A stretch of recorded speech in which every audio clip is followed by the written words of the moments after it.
The ocean roared like a beast unchained, its waves slamming against the jagged cliffs below.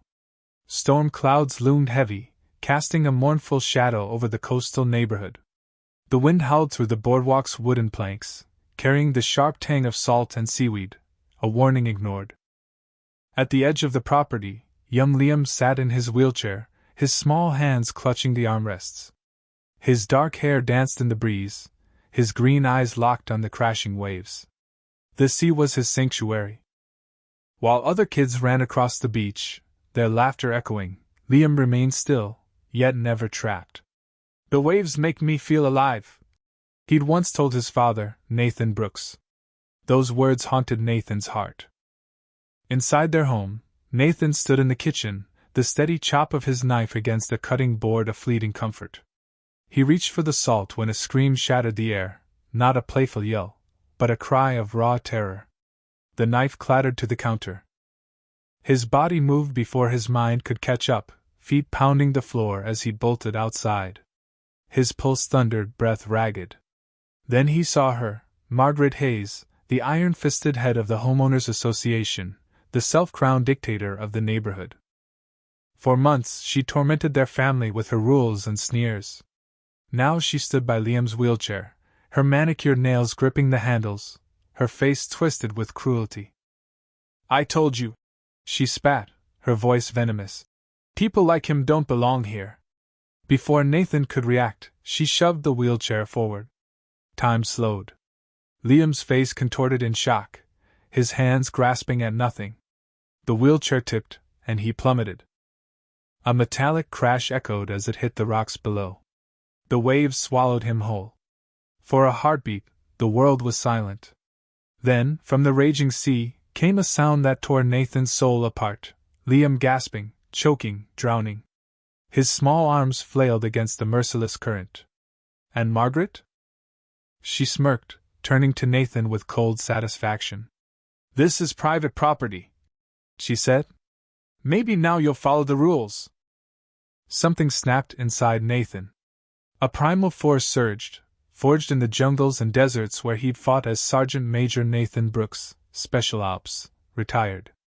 Margaret didn't know who she'd crossed. Adrenaline hit like a lightning bolt.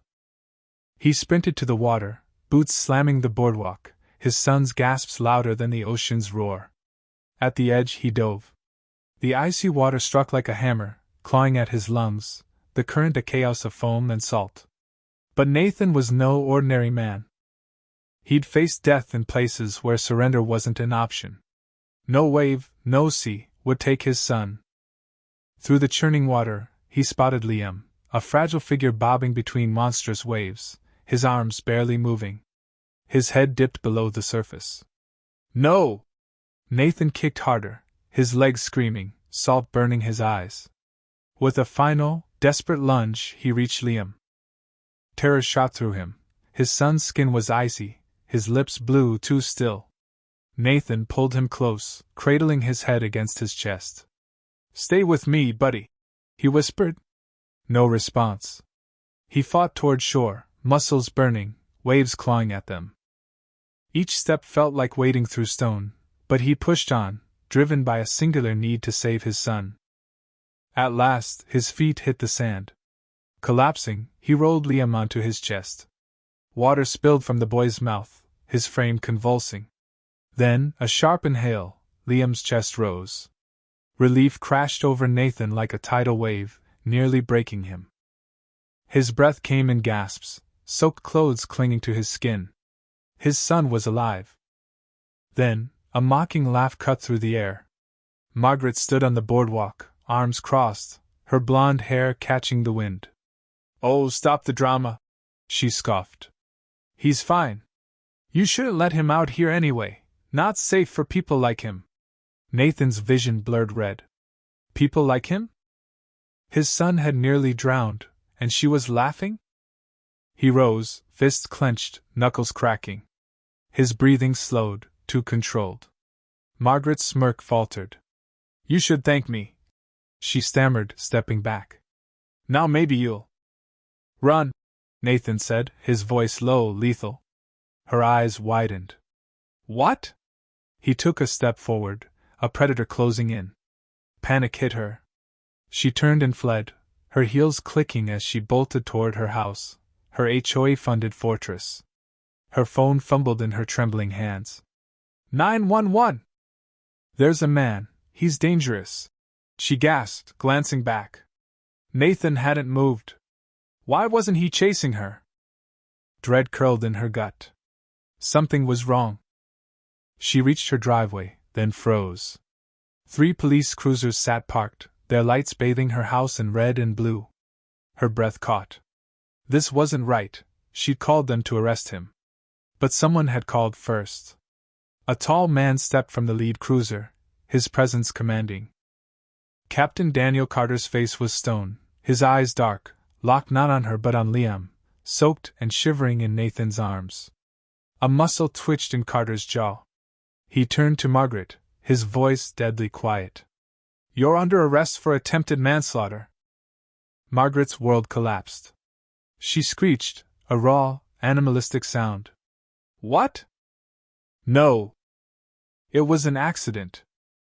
He shouldn't have been there. The cuffs snapped around her wrists. She thrashed, her composure shattered. You don't understand. Carter's voice cut through, cold and final. You have the right to remain silent. Her eyes met his disgust, and she knew, no lie, no HOA excuse would save her. The queen of the neighborhood was dragged away, silenced at last. The trial was swift, merciless. Eyewitnesses flooded forward, neighbors who'd watched from their windows, too stunned to act, HOA members who'd feared Margaret but now seized their chance.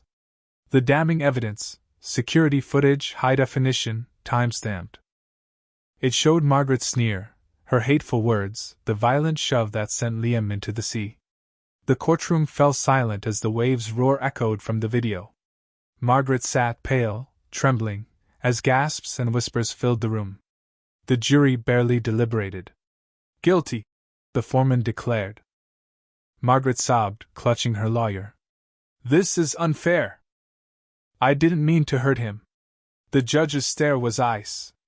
You had no mercy for a child. The court has none for you. As bailiffs approached, Margaret jerked away, her eyes wild, locking onto Nathan. You did this to me, she hissed, venom dripping. Nathan smiled, the same smug grin she'd worn that day. No, Margaret. You did this to yourself. Her mouth opened, but no words came. A bailiff grabbed her arm. She let out a final, desperate shriek as the doors slammed shut behind her. Her reign was over. Liam healed slowly. Nightmares plagued him, thrashing, gasping, clawing at sheets as if trapped in the sea. But his spirit held strong. On their porch, Nathan sat with him, watching the sun sink, turning the ocean to gold. Liam's hands rested on his wheelchair, his eyes soft, free of fear. This place still makes me feel alive, he said. Nathan ruffled his hair. Good, he murmured. It was theirs now, no HOA, no Margaret, no threats. Peace, hard-won, was theirs. What do you think? Was Margaret's punishment fair, or did her actions stem from a deeper flaw in the system? Share your thoughts in the comments below. Let's spark a debate. Where's the line between authority and abuse? Your voice matters. Drop your take and let's keep this conversation raging.